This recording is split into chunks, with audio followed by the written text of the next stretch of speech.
All right, here we go again.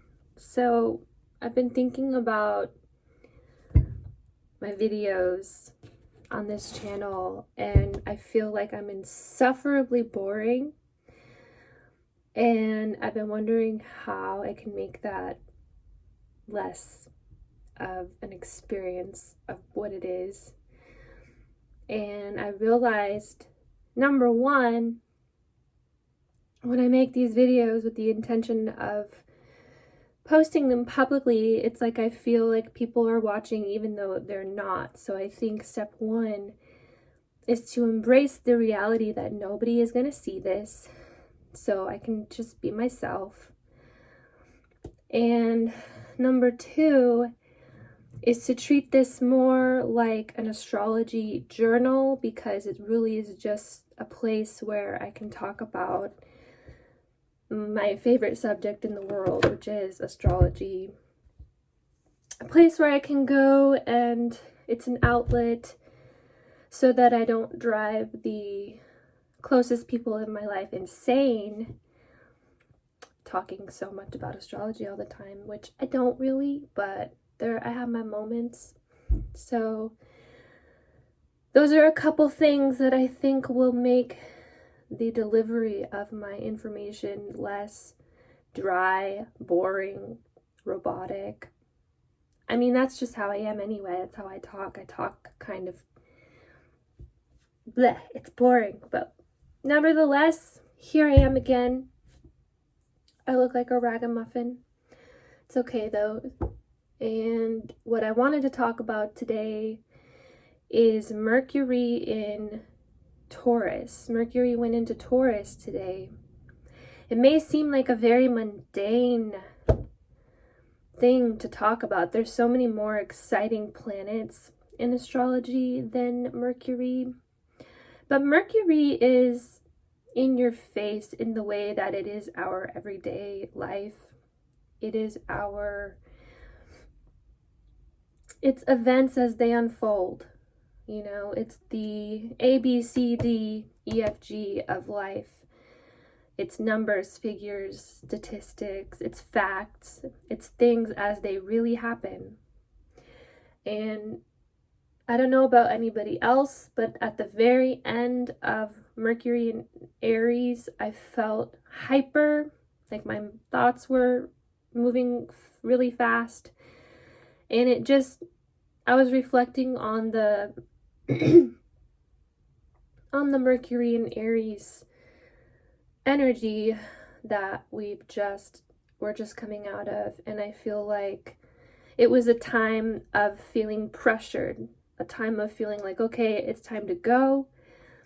We need to go.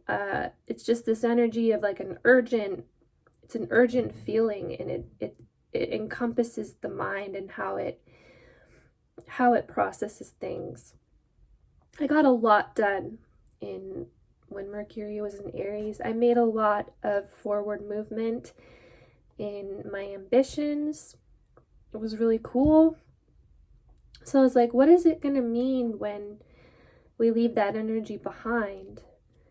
And I was thinking about it, and it just feels like a period of like, okay, we've done all this stuff. It was exciting. We thought about some exciting things. We had some really boisterous communication, conversations. And Mercury in Taurus just feels like, okay, now what? Like, what are we going to get out of the energy that we expend? That is Taurus. Mercury in Taurus just feels like a moment to slow down our thoughts, our plans, slow down and stabilize, really. I feel like we were maybe going in all kinds of different directions, and now we can take a minute and say, okay, I'm going to decide what is valuable, because Taurus is representative of what's valuable. So we might be assessing value in our lives. And I'm going to read some of my notes here because I did a bunch of writing. Mercury in Aries could have made us anxious to get ahead while really being afraid of losing. it just really felt like, okay, the time is now. It felt like running out of time to a certain extent. I know that as humans, we feel about that a lot. There's always a better place to be. But it just felt really pertinent. And let's see what else. A lot of us could have been burning up and feeling a need to act, a need to compete, and a need to change or initiate experiences. Our focus could have been on moving ambitiously, being adventurous, and beginning new paths in life, while potentially neglecting the things in life that require careful deliberation and nourishment. Oh yeah, Taurus is about nourishment. Taurus is everything stable, natural, and everything that requires really looking at it specifically to be able to appreciate it. It's everything that's in front of our face. Whereas Aries is like, okay, I just want to be the best. I want to be the fastest. I want to be powerful. There were a lot of themes, I think, of wanting to be powerful in terms of like what we're doing in life. And let's see, wanting to be brave. That's another Aries thing. Bravery, being bold, taking risks, doing new things. Okay. And Mercury in Aries could have had us examining the path ahead and instinctually choosing where to go based on what feels right. That's true. Aries has good instinct. It can feel the changes in the wind, and it knows where the next important big thing is to go. Mercury in Taurus can be a period for slowing down perspective, where Mercury in Aries may have been like really the absence of thought. I really see it that way. I know people with Aries placements are very intelligent, and they have a really, like I said, they have a really good instinct, but Mercury in Aries, it's rushed. It's more about selecting the thing that's going to be exciting and the thing that's going to be innovative than really hashing out the details. Yeah, Mercury in Taurus is like a wait a minute, let's look at this more in the long term.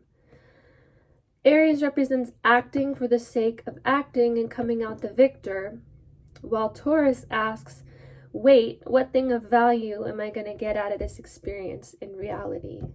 Because Taurus, again, is value. What's valuable? What means something to us? What do we want to hold on to? Taurus is an energy that does its best to live through the 3D existence. It's our senses.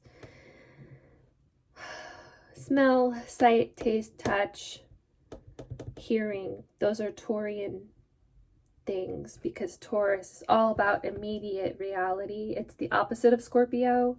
Scorpio is what's under the surface. What am I not seeing? What is this feeling that I have that I can't describe? That's Scorpio. Taurus is like, okay, I have food in front of me. I'm going to eat it. And that's going to be my fulfillment for right now kind of thing. And let's see. While Mercury transits the sign of Taurus, we could focus more closely on things such as money because Taurus is a money sign. Taurus is ruled by Venus, and it's literally the sign of valuables. It also rules the second house of assets. So we might be strategizing when it comes to money, budgeting, arranging details when it comes to finances, that kind of thing. And let's see, we could focus on things such as money, efficiency, and what it is that can be relied on. That's right. Reliability is a big Taurus thing. It's possible that we come up with new ways to manage our resources and really feel a pull toward having a better plan in place for them. There can be themes that come up around patience. That's a big I keep saying everything about Taurus is big, but I mean, it is a big Taurus thing. Very patient, very sustaining and nourishing, and just everything that you can count on. That is definitely Taurus energy. There can be themes that come up around patience, I just said that, and waiting for news and details to come out. Taurus is slow moving and careful, which means some facets of communication and information could trickle more slowly or require some patience. Another thing about Taurus is we have to be careful, I think, with Mercury and Taurus, not to get fixated on stuff, like not to have our perspective freeze or get really caught up in practicality to the extent of losing the gust of innovative energy that we got from Mercury and Aries. It felt to me like Mercury and Aries propelled me forward so much, and I feel like a concern could be if we need to have a step back moment or a wait a minute, let me assess the value kind of moment. I hope it doesn't become too comfortable to where it's like, well, I was acting through my instinct, and it's like that can only be useful for so long. So I'm just gonna sit back and pursue what's safe again. I feel like that is something that could come up. I think a healthy balance of risk taking, trying new things, and also assessing the safest way to go could be something to work on. What else we got? I already said that.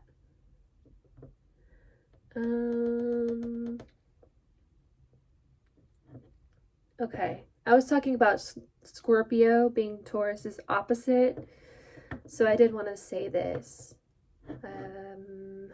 With Taurus being Scorpio's opposite, it makes sense. What makes sense?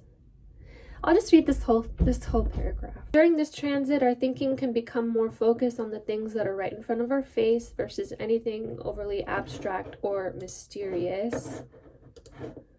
What do we got? Okay. With Taurus being Scorpio's opposite, it makes sense.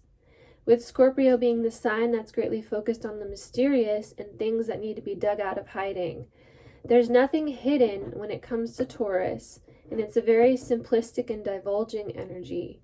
Taurus loves to pursue and experience comfort, which is another thing that can become greatly important during Mercury's transit in Aries, during Mercury's transit in Taurus. But with Mercury, it's going to be comfort on a communication level and comfort in terms of perspective, like only considering the comfortable options potentially.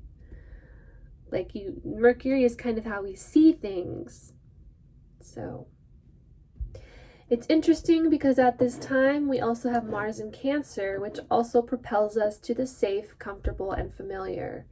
We have two of the innermost planets influencing us to fixate on being comfortable, finding some form of security, and really being enveloped in safety on an internal and external level. Yeah, Mars in Cancer, we're motivated to seek permanence, and that becomes even more so with Mercury in Taurus.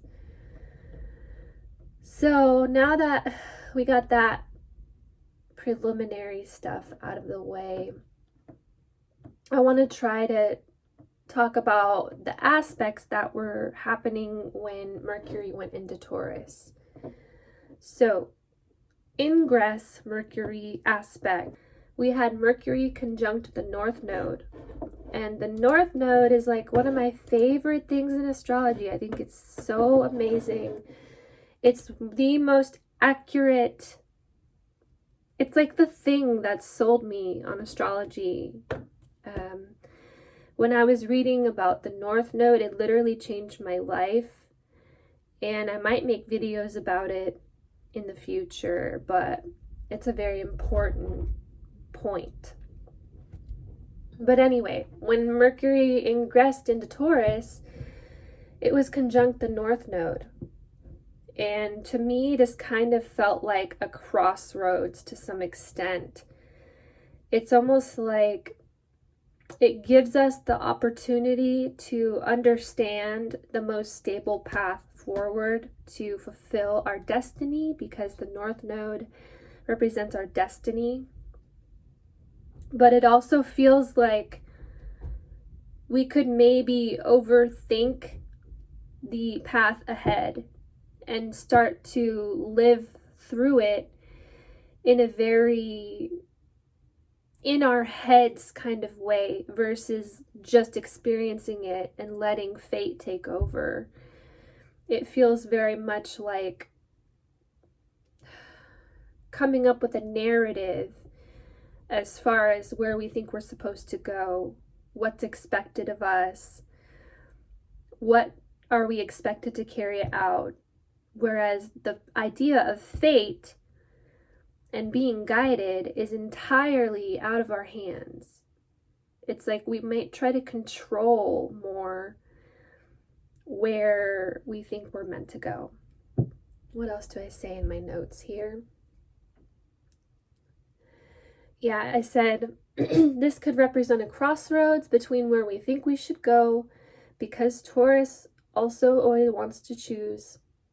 Because Taurus also always wants to choose the more stable and practical option. Crossroads between where we think we should go and where we're destined to go. I mean, they're going to converge no matter what. We are going to be going where we're meant to go.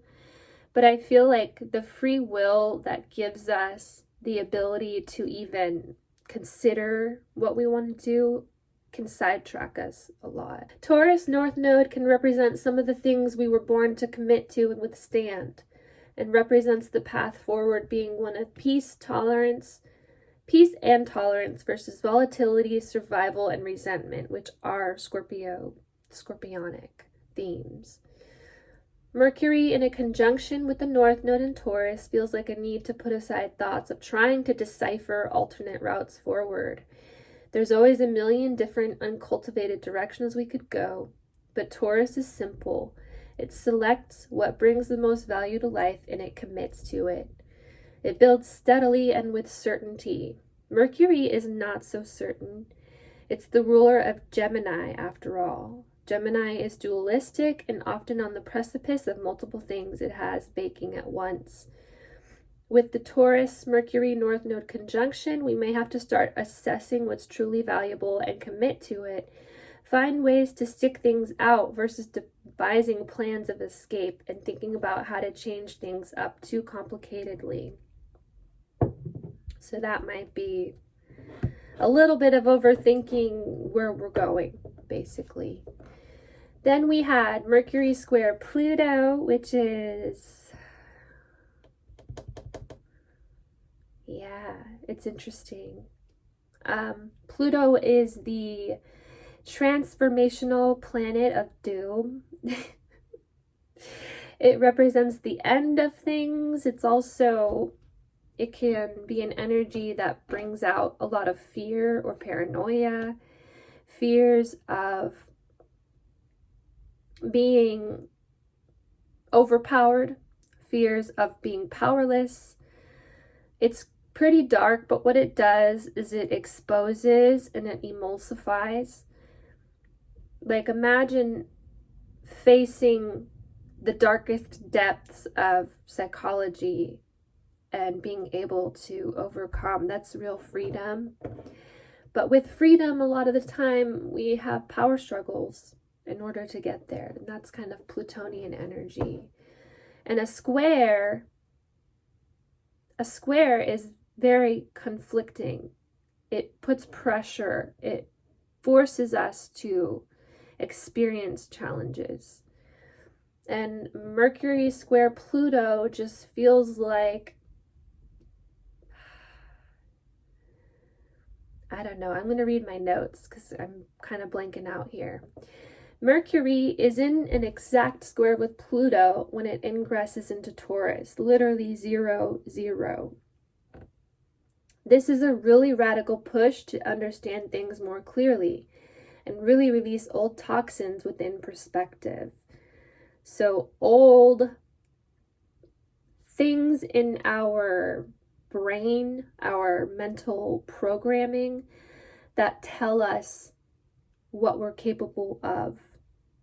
We all have a very limited perception of what we can accomplish, and it's very much automatic. It's like very mental. Pluto pushes and exposes. It also transforms.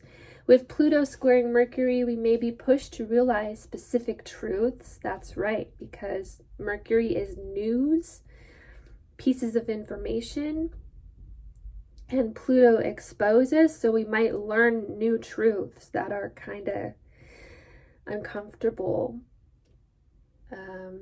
Truths about how we take care of the things we value, truths about how we may overindulge or seek pleasure to the detriment of necessity, and truths around certain commitments, because those are Taurus themes. Pluto squaring Mercury can bring up fear and anger, as well as bring some anxieties and concerns around communication. Secrecy may come up as Taurus keeps things possessively close to its chest, and Pluto is immensely hidden in nature. Now, a lot of the time with astrology, the planets come with many different keywords. And what you can do is look at an aspect and look at the planets in that aspect in connection to their keywords. So, for example, Pluto is death and Taurus is materialism. So putting them together, it's literally the death of materialism. So any ways that we're overly materialistic, if we are living outside of our means and we're not budgeting for that particularly, that could come up to be exposed. And we could really transform an over-dependence on the material. It's how I was looking at it too as well. That was redundant, but deep transformation regarding the things we obsessively cling to in a worldly sense and in the sense of some relationships, because Taurus is ruled by Venus and Venus is relationships, and Taurus also has a possessive quality in connection to relationships. Resistance must be moved through in order for us to really forge ahead. Taurus deals the most with resistance and really struggles with change. I always view it as the most fixed sign. There may be some intense news of change that reach us during this transit, change that we may fear or want to resist, but overall it's going to lead to simplification of life, because Taurus is simplification. And the release of things that we overindulgently cling to for fear of moving forward and into the unfamiliar. With Jupiter in Aries, the unfamiliar is where the most blessings lie. So those are a couple of the ingress aspects. And what I really want to do now, I don't know if I have time, so I might have to just cut this out. We'll see.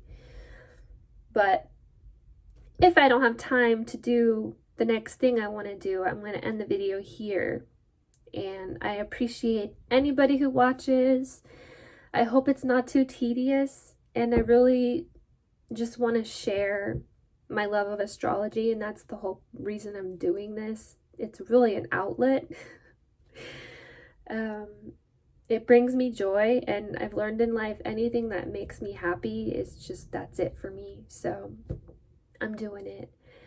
Thanks for watching. I'm going to think of something else to talk about, and I will be back.